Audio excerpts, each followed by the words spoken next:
Kontrakanku, karya indah.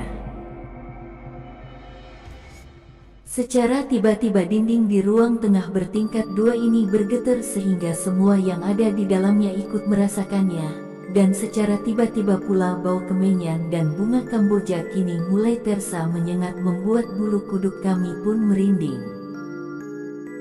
Memang jika dilihat dari luar, rumah Ing memiliki 2 lantai ini dengan pekarangan yang luas, taman yang tertata rapi, dilengkapi pula dengan fasilitas kolam renang yang terletak di samping rumah ini, sehingga tampak begitu megah dan merupakan sebuah rumah idaman bagi siapapun yang melihatnya. Namun di balik kemegahan itu tersimpan misteri. Rumah ini memang indah dan keindahan itu pun menutupi kekurangan rumah ini. Begitu pula dengan kami berlima. Di zaman serba susah begini, apalagi di Jakarta, sebuah kota metropolitan yang semuanya serba mahal, dan tiba-tiba ditawari sebuah kontrakan yang mewah tapi murah, membuat kami tanpa berpikir panjang lagi langsung setuju untuk menandatangani kontrak dengan pemilik rumah.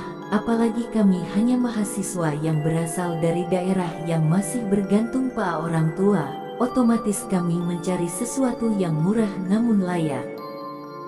Untuk mundur pun dari semuanya ini rasanya itu pun tak mungkin, karena uang kontrakan itu rasanya sayang untuk disia-siakan.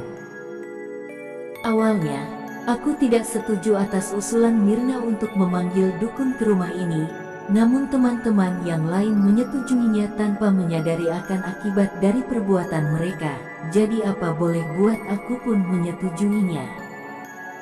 Mbah dukun itu duduk bersilah menghadap ke salah satu sudut ruangan. Sekali-kali terdengar semburan dari mulutnya menyemprotkan air ke sudut ruangan itu. Keempat temanku tampak begitu serius mengikuti perintah dukun tersebut, terlihat dari raut wajah mereka kelihatan begitu tegang. Mbah dukun itu pun tiada henti-hentinya membaca mantra. Entah apa yang dibacanya aku pun tidak tahu, karena memang aku tidak berniat untuk mendekat padanya. Aku hanya melihatnya dari jauh, di tangga menuju lantai 2, sebab aku tidak tahan dengan bau kemenyan itu, rasa-rasanya aku ingin muntah.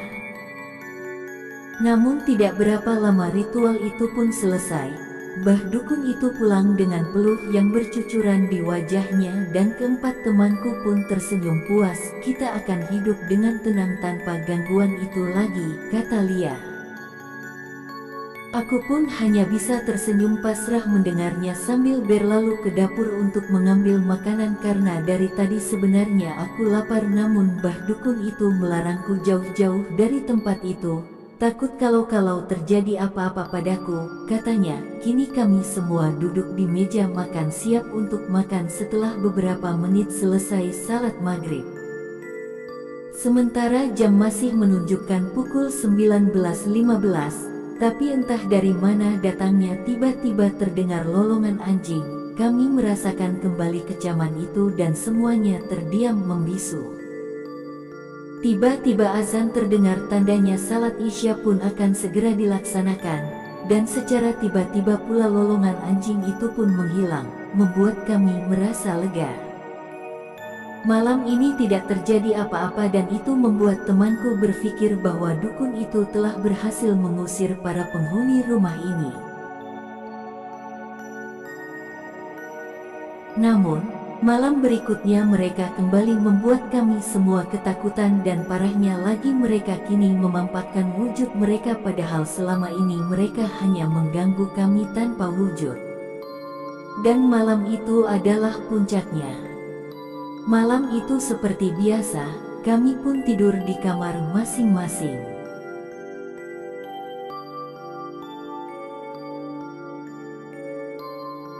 Sekitar pukul 12 malam tiba-tiba terdengar suara jeritan seorang wanita di lantai bawah, tepatnya di kamar mandi. Aku pikir itu salah satu dari keempat temanku, maka aku pun langsung keluar dari kamar dan berlari ke bawah, dan keempat temanku sudah berkumpul di dekat tangga, dan suara itu masih saja terus menjerit, lalu kami pun saling pandang.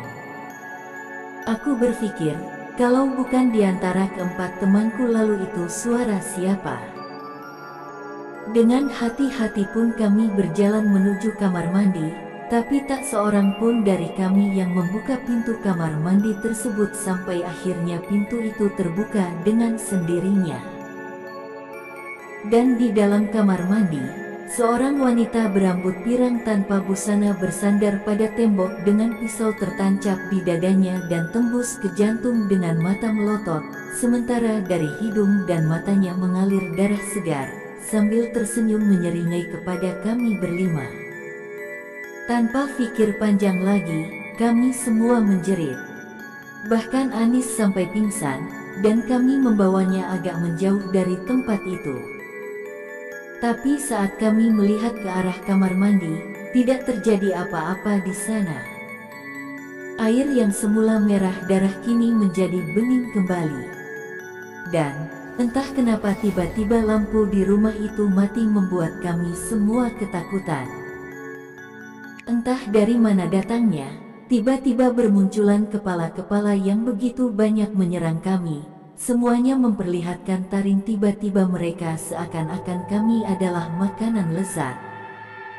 Tiba-tiba Mirna dan Susi ikut pingsan, aku dan Lia berusaha keluar dari kepala-kepala tersebut. Saat mereka akan menyerang kami, kepala-kepala tersebut berbalik arah menyerang Anis, Mirna dan Susi yang pingsan. Di depan mata ketiga teman kami dibunuh, tanpa kami bisa berbuat apa-apa. Tanpa menunggu lagi aku dan Lia berlari meninggalkan tempat itu, namun kami dicegat oleh makhluk yang sangat menyeramkan. Tingginya melebihi tinggi manusia pada umumnya dan di sudut bibirnya tersembul sebuah taring yang runcing. Aku masih berusaha lari saat makhluk tersebut menangkap Lia. Namun langkahku terasa berat sekali sehingga makhluk tersebut berhasil menangkapku setelah Lia ia bunuh. Aku sudah tak tahu apa yang terjadi saat makhluk tersebut menancapkan taringnya ke leherku.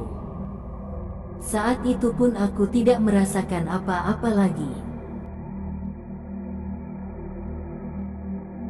Tiba-tiba aku terbangun. Ternyata aku hanya mimpi. Kulihat di sekelilingku semuanya tampak serba putih dan di sampingku kulihat Mama tidur di sisi ranjang. Mungkin karena ia kelelahan menjagaku, merasakan aku bergerak, Mama pun terbangun. "Syukurlah, kamu udah sadar sayang," tanya Mama. "Apa yang terjadi, Ma? Kenapa aku ada di rumah sakit?" tanyaku pada Mama. "Entahlah, Mama sendiri tidak tahu sayang.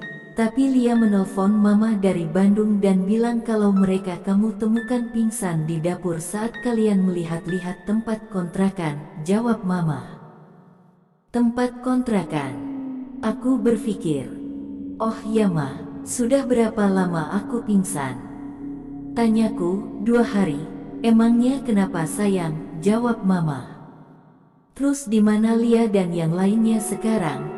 Dan apakah perjanjian kontrak tersebut sudah ditandatangani?" tanyaku tanpa menjawab pertanyaan Mama.